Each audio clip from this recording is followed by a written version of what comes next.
तव कथामृतं तप्तजीवनं कविभिरीडितं कल्मषापहं श्रवणमङ्गलं श्रीमदाततं भुवि गृह्णन्ति जे भूरिदा जना। नमस्कार, अमृतबाणी चैनेले आपनादेर सकलके स्वागत। श्री श्री ठाकुर मा और स्वामीजीर रातुल चरणे शतकोटी प्रणाम जानिए शुरू करछि आमादेर आजकेर पाठ। श्रीजुक्त बंकिम और परकाल, life after death, argument from analogy. Sriramakrishna बंकिमेर प्रति। अच्छा, आपनी तो खूब पंडित और कत बई लिखेছো, आपनी की बोलो मानुषेर कर्तव्य की संगे जाबे? परकाल तो आछे। बंकिम, परकाल से आबार की? श्रीरामकृष्ण, हाँ, ज्ञानेर पर आर अन्य लोके जेते हय ना, पुनर्जन्म हय ना, किन्तु যতক্ষণ ना ज्ञान हय ईश्वर लाभ हय ततक्षण संसारे फिरे फिरे आसते हय, कोनो मतेई निस्तार नेই। ततक्षण परकालও আছে। ज्ञान लाभ হলে ईश्वर दर्शन হলে मुक्ति হয়ে যায়, আর আসতে হয় না। সিদ্ধ ধান পুতলে আর গাছ হয় না। জ্ঞানাগ্নিতে সিদ্ধ যদি কেহ হয় তাকে নিয়ে আর সৃষ্টির খেলা হয় না। সে সংসার করতে পারে না, তার তো কামিনী কাঞ্চনে আসক্তি নাই। সিধানো ধান আর খেতে পুতলে কি হবে? বঙ্কিম হাসিতে হাসিতে, মহাশয়, তা আগাছাতেও তো কোনো গাছের কাজ হয় না। শ্রীরামকৃষ্ণ, জ্ঞানী তা বলে আগাছা নয়।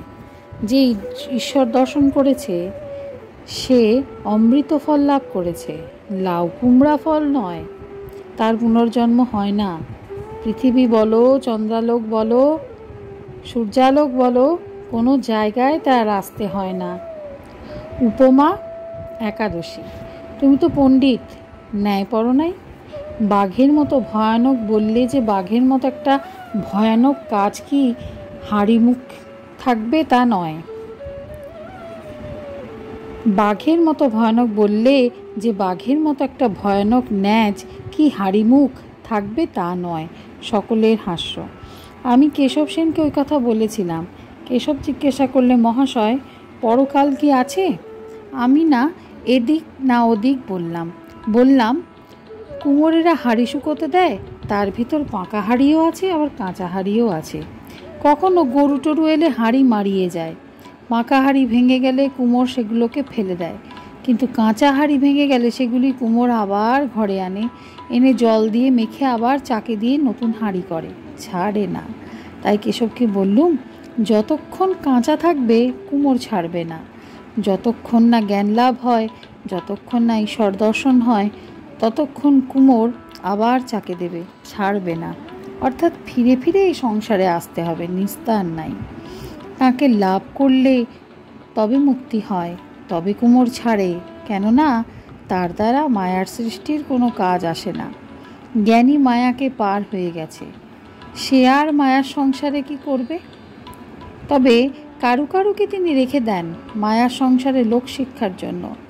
লোকশিক্ষা দিবার জন্য জ্ঞানী বিদ্যা মায়া আশ্রয় করে থাকে, সে তার কাজের জন্য তিনি রেখে দেন। যেমন গুরুদেব, শঙ্করাচার্য, সুখদেব। বঙ্কিমের প্রতি। আচ্ছা, আপনি কি বলো মানুষের কর্তব্য কি? বঙ্কিম হাসিতে হাসিতে, আজ্ঞা, তা যদি বলেন তাহলে আহার, নিদ্রা ও মৈথুন। শ্রীরামকৃষ্ণ বিরক্ত হইয়া, তুমি তো বড় ছেঁচড়া। তুমি যা রাত দিন করো তাই তোমার মুখে বেরুচ্ছে। লোকে যা খায় তার ঢেকুর ওঠে, মূলো খেলে মূলোর ঢেকুর ওঠে, ডাব খেলে ডাবের ঢেকুর ওঠে। কামিনী কাঞ্চর ভিতর রাত দিন রয়েছ আর ওই কথাই মুখ দিয়ে বেরুচ্ছে।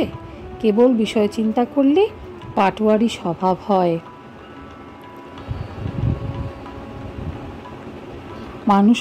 মানুষ কপট হয়। ঈশ্বর চিন্তা করলে সরল হয়। ঈশ্বর সাক্ষাৎকার হলে ও কথা কেউ বলবে না।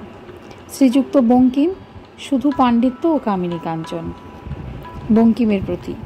শুধু পাণ্ডিত্য হলে কি হবে যদি ঈশ্বর চিন্তা না থাকে, যদি বিবেক বৈরাগ্য না থাকে? পাণ্ডিত্য কি হবে যদি কামিনী কাঞ্চনে মন থাকে? চিল শকুনি খুব উঁচুতে ওঠে, কিন্তু ভাগাড়ের দিকে কেবল নজর। পণ্ডিত অনেক বইশাস্ত্র পড়েছে, শ্লোক ছাড়তে পারে, কি বই লিখেছে, কিন্তু মেয়ে মানুষে আসক্ত, টাকা মান সারবস্তু মনে করেছে, সে আবার পণ্ডিত কি? ঈশ্বরে মন না থাকলে পণ্ডিত কি? কেউ কেউ মনে করে এরা কেবল ঈশ্বর ঈশ্বর করছে, পাগলা, এরা বেহেট হয়েছে। আমরা কেমন শ্যানা, কেমন সুখভোগ করছি, টাকা মান ইন্দ্রিয় সুখ। কাকও মনে করে আমি বড় শেয়ানা, কিন্তু সকালবেলা উঠেই পরের গু খেয়ে মরে। কাক দেখো না কত উড়ুর পুড়ুর করে, ভারী শেয়ানা। সকলে স্তব্ধ। যারা কিন্তু ঈশ্বর চিন্তা করে, বিষয়ে আসক্তি, কামিনী কাঞ্চনে ভালোবাসা চলে যাওয়ার জন্য রাত দিন প্রার্থনা করে, যাদের বিষয়রস তেতো লাগে, হরিপাদপদ্মের সুধা বই আর কিছু ভালো লাগে না, তাদের স্বভাব যেমন হাঁসের স্বভাব। হাঁসের সম্মুখে দুধে জলে দাও, জল ত্যাগ করে দুধ খাবে। আর হাঁসের গতি দেখেছ, একদিকে সোজা চলে যাবে। শুদ্ধ ভক্তের গতিও কেবল ঈশ্বরের দিকে, সে আর কিছু চায় না, তার আর কিছু ভালো লাগে না। বঙ্কিমের প্রতি কোমলভাবে, আপনি কিছু মনে করো না। বঙ্কিম, আজ্ঞা, মিষ্টি শুনতে আসেনি। আজকের পাঠ এ পর্যন্তই। নমস্কার। কথামৃতের সুধাধারার সাথে শ্রী শ্রী ঠাকুর, মা ও স্বামীজির অনুত্থানের জন্য চ্যানেলটি সাবস্ক্রাইব করুন।